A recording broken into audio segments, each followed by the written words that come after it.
grandes invitados, grandes visitas, más bien buenos amigos. It's personal between me and you, and I'm going to do you some serious harm, you big stiff idiot.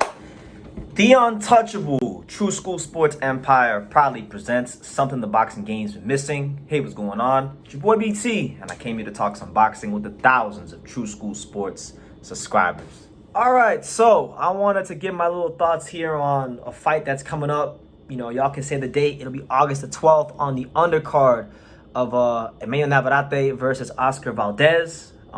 Really good fight. If I had to make a list of the top 5 fights I'm most excited about in boxing, it'd be this one.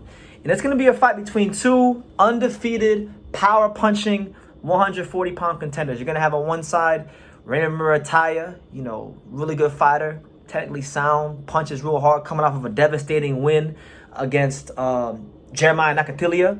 And then on the other side, you're going to have Diego Torres. And Diego Torres is a guy coming to you live and direct from Jalisco, Mexico. Torres, one of the probably biggest punchers in this weight class, 17-0, 16 knockouts. Had a very fun fight last year with another Mexican fighter named Jonathan Escobedo Martinez. And that was, I think, on the Jaime Munguia Demetrius Ballard undercard, I think that was on. So I feel like style-wise, this is going to be one of the fights to watch in boxing. You know, Torres is one of these guys from Mexico where, you know, a lot of these Mexican fighters, they come from like nothing. They come from the slums, from them sticks. They come from the ghetto of Mexico, and they fight with a certain grit. And he fights with a certain type of grit that like some of the old school Mexican fighters used to fight with. Like, he'd be right there in that pocket, delivering 3-4 punch combinations. He don't care what's coming back, but, you know, he works on being defensively responsible as well. That's the kind of fighter Diego Torres is. Now, is he the most defensively responsible fighter in the world? No, he's not. But it's something that he's actually been working on in his last couple of fights.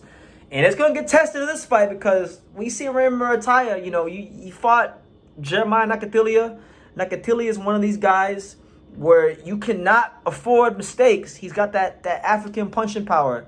Long, strong, wiry. Just a guy that you got to be on your P's and Q's against. And he was right there in that pocket, Muratalla. He was throwing, or with Nakatilia, and Muratalla was throwing them grown man punches, and he starched them in 2 rounds. So when you talk about the styles of both these fighters, I really don't think there's not many matchups in boxing that are signed and sealed right now that I think are better.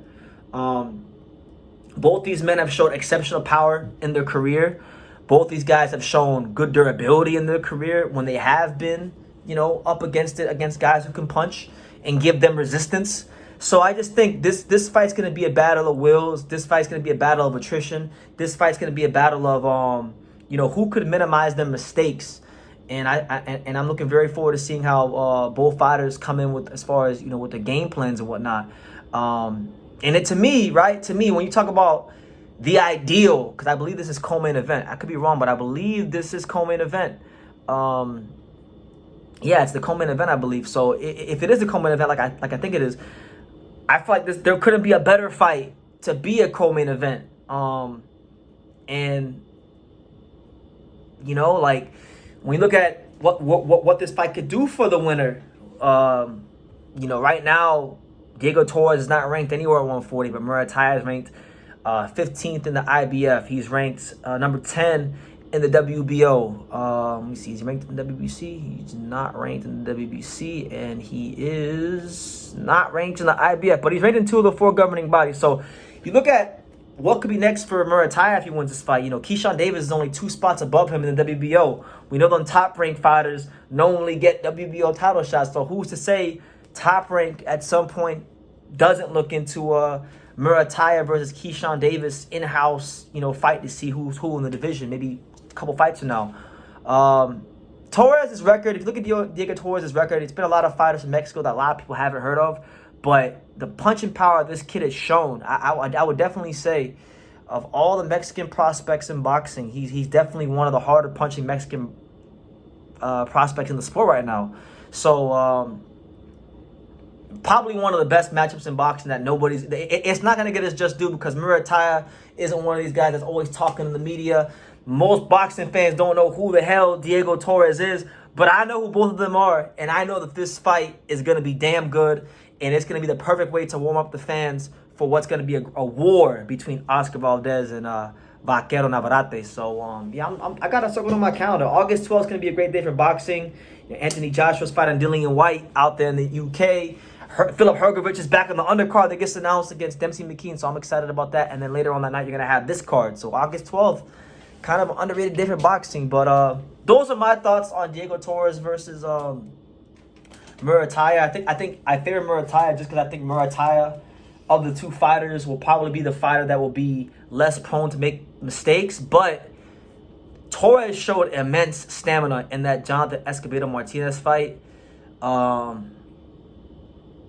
I think if this fight goes long, if it goes longer, maybe it favors Torres, but I don't think this is going to be the kind of fight that goes many rounds. I don't think the fight's going to go 10, 12 rounds. I see this being a fight that is ending before the 8th round, and it's going to be a shootout. And I'm looking very forward to that shootout when it takes place. So, yeah, leave your comments down below. Make sure you guys take the time to subscribe. And like I say in every single one of these videos, y'all can love me or you can hate me, but I'm just a kid from Daniel. So until next time, take care, guys.